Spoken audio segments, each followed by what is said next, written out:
Alright, it's the 90th minute. I need to save this free kick. What would my old coach have taught me?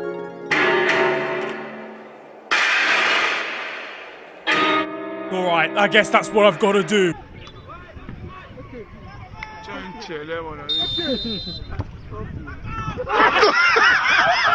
Fuck's sake, man. I knew I should have just carried on with gymnastics instead. Yo guys, it is your boy Niran here, and you are watching FTW. This, of course, the series where I bring to you the best and more frequently the worst of what football has to offer during the last 7 days. What's been kicking off in the world this week? Well, owner of Tesla and multi-billionaire Elon Musk decided to buy Twitter this week for $44 billion. Jim White and Sky Sports were turned on at the thought of it being a deadline day deal. It's a lot of money, but it's still only 50% of what United would have paid. Do you even know what a trillion is? Yes, it's 3 millions, and I'm gonna give it to you. I don't know if you lot actually know, but Elon Musk is heavily invested in the football Twitter scene. He actually goes by United Fredology _season era, so expect some serious propaganda on the site from this point onwards. Now onto the football, and we start with yet another Champions League classic. You're joking. Not another one? As Man City beat Real Madrid 4-3 in their first leg of the UCL semi-finals. The guy in charge of score updates had to have 6 Monster energy drinks just to keep up. Moving like an MGK fan over here. In this match, we had two sides sharing 13 Champions League titles between them. And they came together here in a clash of the ages. Yet Carlo Ancelotti still looked the same all the way through. He has the same facial expression in every single situation. Pep's tactics were extensive going into this one. Royale's, not so much. Even Karim himself knew the score. But this one started in dream fashion for Man City, with Kevin De Bruyne scoring inside the first minute of the game. It's fair to say Micah Richards was excited in the studio, so much so that he almost lost part of his dinner doing it. Now, would you stop it there? We go in a little bit closer. And it got worse for Real Madrid as Gabriel Jesus scored a second just 10 minutes later. The Brazilian's seen that Arsenal are interested in him and picked up his recent form. He doesn't want to have to do 200 press-ups after training from Mikel Arteta. Soon-to-be Real player Antonio Rudiger might well have had a change of heart after seeing the first half, but Vinicius Jr. and Karim Benzema inspired some kind of Real comeback. Fernandinho was having a difficult time against his fellow compatriot. Adrian, you didn't go down like that, huh? He got cooked. Poor Pep was struggling to watch the 56-year-old come up against Vinicius here. Suddenly that interview of him wanting to leave makes all the sense in the world. After 9 years and the last, it was a little bit hard for me to recover. And obviously with the age. Pep's headspace, of which there's quite a lot of, would have improved drastically if Riyad Mahrez had known how to finish. Better finishing came in the form of Karim's penalty to make the game 4-3. Ice in the fucking veins, mate! Fucking off that, you Genuinely though, this is top tier games of all time. I think even though City have got the away leg second, they're in the ascendancy because they've got Cancelo and Walker coming back as well. We had a young pitch invader in injury time as he tried to meet Kevin De Bruyne. And you know, it's what the beautiful game's all about. Aspiring children from around the globe looking up to footballers and wanting to play the beautiful game before being speared by a security guard moments later. Man City and Real's European fate hangs in the balance, but Liverpool's looks a tiny bit more secure after the Reds beat Villarreal 2-0 at Anfield. This one was pure domination from the get-go. Unai Emery sorted out his game plan from the start. Alisson had one of the easiest days of his life. Yeah, I'll get the chicken and chips large and then a strawberry marin. Oh, we scored. Okay, yeah. Poor Emery was trying to get a message over to Klopp asking whether they could take it easy on them. Because trust me, this wasn't the only time someone's watched a dicking down from the benches this week. Stephen, not in here, man. They call us wankers already. We don't need to. Barca fans must have gone into a heart attack situation seeing Trent step up for a corner looking like this. Corner taken quickly, Origi! The man who finished that, Divock Origi, made another appearance here. What a beautiful man he is. Tell us something your mum doesn't know. Yeah. Because he had a huge impact on the Merseyside derby this week, scoring a second as Liverpool won 2-0 there as well. It was another hard slog of a game for the Reds, breaking down the opposition, and in doing so, we set a new Premier League record for 85% possession of the ball. Possession here was like a Machine Gun Kelly and Megan Fox romantic evening in a complete bloodbath. So yeah, basically, let me suck that. Seriously, it was nuts. Everton were time wasting from minute 3. I'm surprised the team bus didn't arrive late to waste even more time. We've got live scenes of Jose Mourinho trying to teach Lampard the defensive ways. You don't have future here. You don't have future. You can never make it. He might as well have jumped onto the pitch himself and added a 12th defender to the situation. We had to surgically remove Everton's backline from their own goalpost. But to be fair, that was their game plan, completely skipping out midfield to the point where Alan only made one successful pass. I made more and I was sat at home. But in the end, goals from Andrew Robertson and that man Divock Origi did the job. Richarlison and Anthony Gordon suffered life-threatening injuries here. Thankfully, the Brazilian at least was well enough to kick Jordan Henderson. Meanwhile, when he wasn't working out what food he wanted, Alisson managed to learn from Jordan Pickford's antics and applied them in the second half. It's a shithousery award for the Brazilian shot stopper. Yeah, no, I can't lie, Everton are going down. Richarlison's not making it out of Preston North End away. Now, it's been a rough week for Manchester United. Shock. Another? After they lost 3-1 to Arsenal to effectively end their top 4 hopes. We've got Eric Ten Hag's live reaction to this scoreline coming 6 minutes after taking the job. Oh, fuck. They were KO'd, beaten to the floor, and toothless. No, sorry, that's my script about Dillian White. Apologies.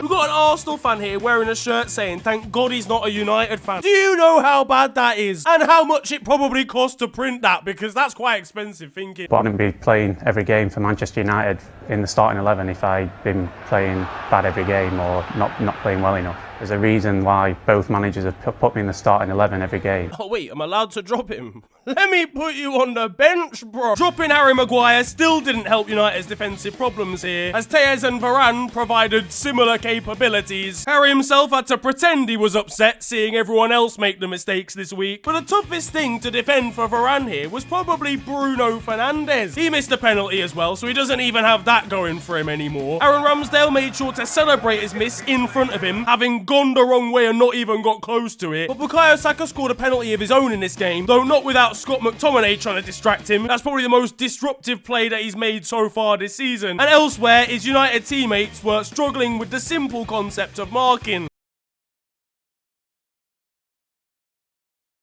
Yeah, don't worry, we got him, fam. Nemanja Matic is on the bench arguing with Arsenal fans saying that he's won 3 titles and they've won none. Are United officially in the mud? Can Eric Ten Hag turn this ship around? Let me know down in the comments section. Now in the Europa League, and West Ham took on Frankfurt in the semi-finals and fell to defeat 2-1 in the first leg. West Ham fans gave a spine-tingling rendition of the chant and song they're most known for. Right, baby. All right, stop. But listen, my thoughts just go out to the Frankfurt fans who actually had to travel through East London to watch this game. A 2-1 defeat not ideal for West Ham. They almost equalised with an incredible strike from Jared Bowen late on, but they're still very much in this tie, and I'm hoping West Ham make it to the final, to be honest. Meanwhile, in the Conference League and between Feyenoord and Marseille, one thing you want to do at the start of a second half is calm things down and avoid any sort of silly mistake. Europa Conference League winners 2-0, they're in trouble already here.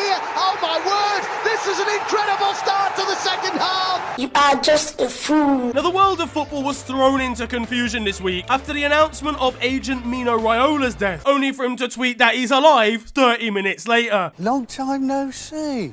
I can't believe it. Someone said you was dead. He saw that the Erling Haaland deal hadn't gone through yet and said that it was not his time to go. Imagine him coming to the door to be told by police that he's passed away. Who told you that? There's no agent fees in the afterlife. He's got to stick around. In all seriousness, though, it was a very mad hour. And of course, if Mino is struggling with health complications at the moment, I wish him a speedy recovery. At Leicester, and Jamie Vardy's not taken well to Soyuncu stealing his WKD. Why are you running? James Ward-Prowse scored yet another beautiful free kick for Southampton this week. But 16-year-old Tyler Dibbling is grabbing the headlines at the club too. He's 7 years younger than most of his opposition in the under-23s and managed to score the exact same goal 3 times to complete a hat-trick. At Man City, and Bernardo Silva chatted about City's position to win the league, saying that it does not slip from here. Tough time never lasts. Bernardo's boots are plotting his downfall as we speak. And staying on the City theme, Benjamin Mendy was seen giving out free sweets to children on TikTok this week. Little bit too late probably for the PR stunt here, Benjamin. We've got to take this man down regardless. On Twitter, and Gary Neville was seen bullying Jamie Carragher on his new yellow hair. He looks like the kind of guy to gum his daughter's toes here.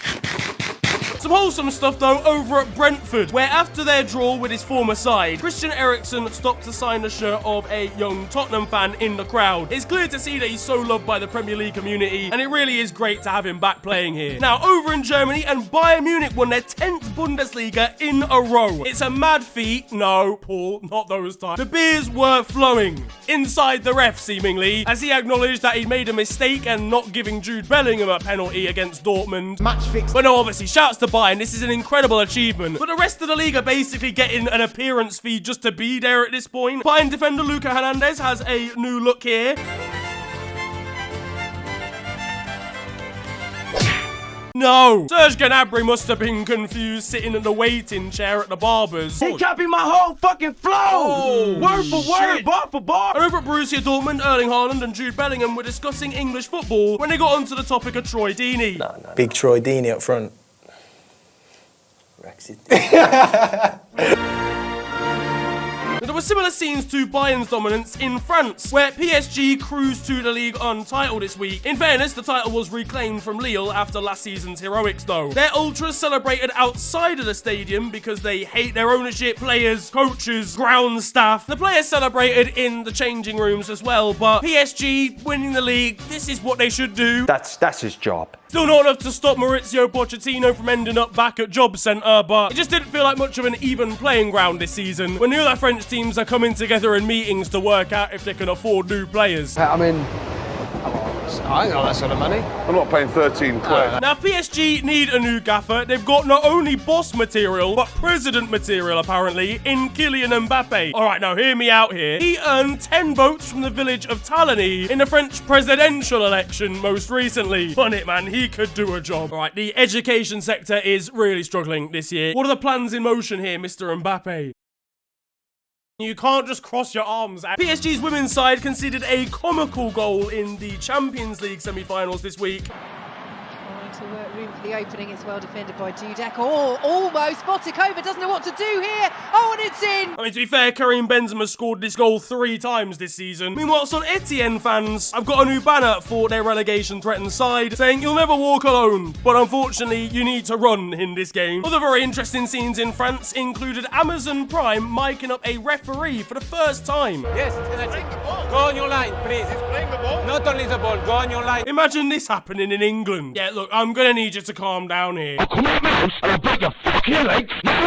Now in Spain, a massive props to Real Betis, who won the Copa del Rey on penalties against Valencia. It was a huge day for the club and for Joaquin, who won the competition with Betis in 2005 and has now won it again in 2022, aged 40. I'm surprised they weren't put off by Mukhtar Diakabe looking demonic at the back. Hector Bellerin said he went there to win things, and nobody believed him. You all laughed at me. Well, I have to say, you're not laughing now, are you? There's the news that Barcelona's physio suffered an elbow tendon injury when attending to a player against Real Sociedad. How's your physio gonna be out for 5 weeks? He's on his own injury list, for crying out loud. In Italy, it was a week dominated by goalkeeping mistakes. First of all, at Inter against Bologna, where they were level at 1-1, their second choice goalkeeper, Ionut Radu of Romania, receives a back pass and loses the title, pretty much, for Inter. The best footballing nation in the world. But Italian goalkeeping legend Gianluigi Buffon proved that it can happen to anybody, as down in Serie B, he made the exact same mistake. And there was some serious bottling for Napoli as well, as from 2-0 up against Empoli, they fell to a 3-2 defeat in the space of 7 minutes, with the winner coming from an Inter loanee. Napoli fan TV is going to be absolutely raging. I don't understand this rule of the loan signings. Hello all, and welcome to The Beautiful Game, the segment where we take a look at the poetic and brilliant side of the game that we love. We are back by popular demand for yet more glorious beauty.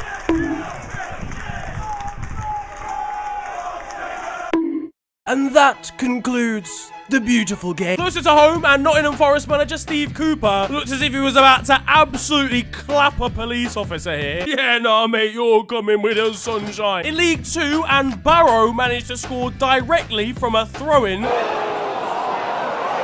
At Bradford, and manager Mark Hughes proved that he's definitely still got it down on the touchline. There were sensual touches there at Bradford, but more sensual conversation at Crawley. We've had the same 16-17 for the last 5 games.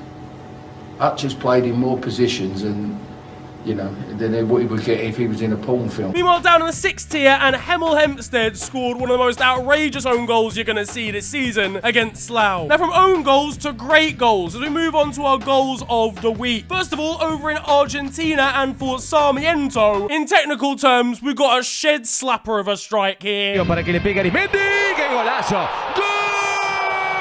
a little bit more finesse and skill coming with our second goal of the week, coming from Saudi Arabia in the form of Hatan Bayebri.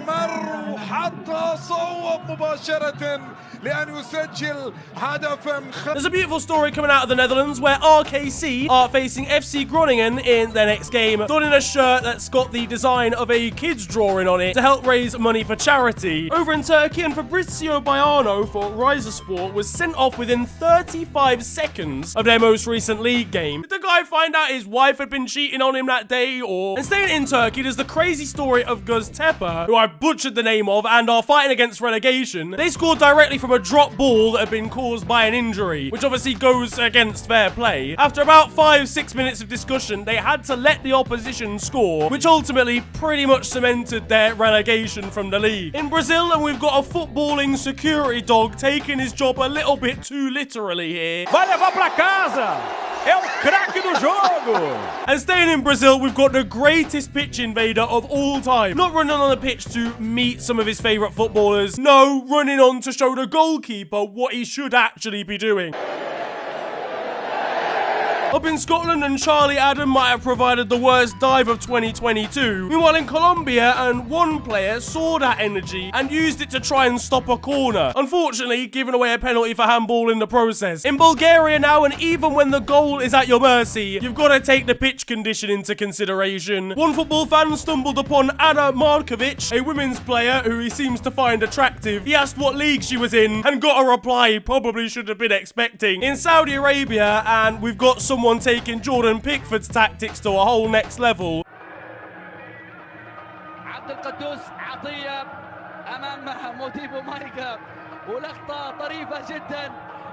Meanwhile, in Ecuador, this is easily the worst goal of the season.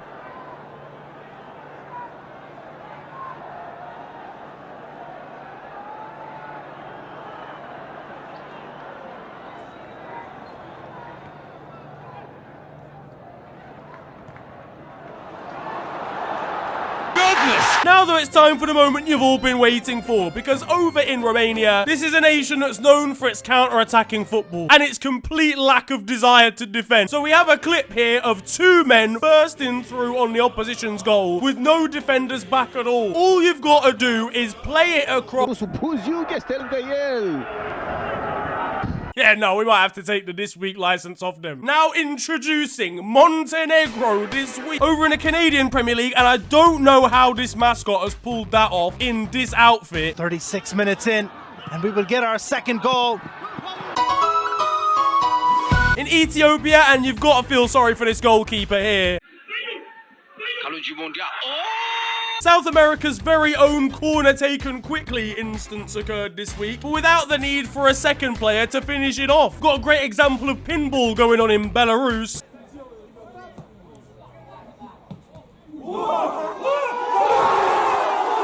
If you ever want to see what FIFA gameplay looks like in real life, then look no further than this clip. In South America, look, the referees are built different, okay? They don't take shit, and they smoke in between halves. So, in Lebanon, and this manager was the target of plastic bottles being thrown at him, one actually managed to connect. My well-wishes go out to him at this difficult time. Over in the Czech Republic, and I'm not entirely sure this substitute's gonna ever get over this rejection, viewers of the Iraqi Premier League are getting very creative when it comes to their viewing mediums. And up in Scotland, once again, the manager of Dundee is causing havoc on the timeline. He confirmed last week that ahead of his side's clash against St Johnstone, he wouldn't use central heating and would go on a diet. This week, he said he was gonna spend a whole 7 days naked if they won the game. Lads, we live to fight another day. Now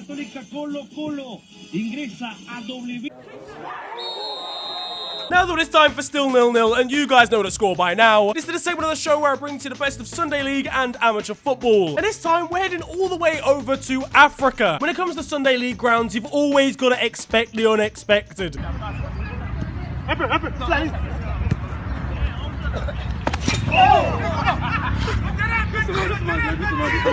including fences. On to the weird stuff though now. Over in France and in the 4th tier, Penate RFC have been fined and deducted 10 points from their league for faking positive COVID tests earlier on in the year. Who would ever do such a thing? That could never. A Mexican side coming off the back of 3 straight defeats decided to try and incentivize their squad by striking a deal with a local strip club that would see their players enter for free and get free drinks if they won their next match. We all know what happened next. Manchester United, you guys know what to offer now. And over in Ghana, after a controversial refereeing decision, one official came out in an interview to discuss that since giving a penalty in a game involving Accra Hearts of Oak, he hasn't had a single erection since. I simply don't know what the correlation is between the pen and that, but we'll pour one out to my man, because that sounds like trouble and strife. That, though, is gonna wrap up football this week. What even was that story? I hope you have enjoyed this video, though. If you have, then feel free to slap a like on the video, and of course, subscribe if you're new to the channel. You can also follow me on social media. It is at @officialfng on Twitter and on Insta. But it's been a pleasure ranting at you guys today. Have a wonderful day, enjoy yourselves,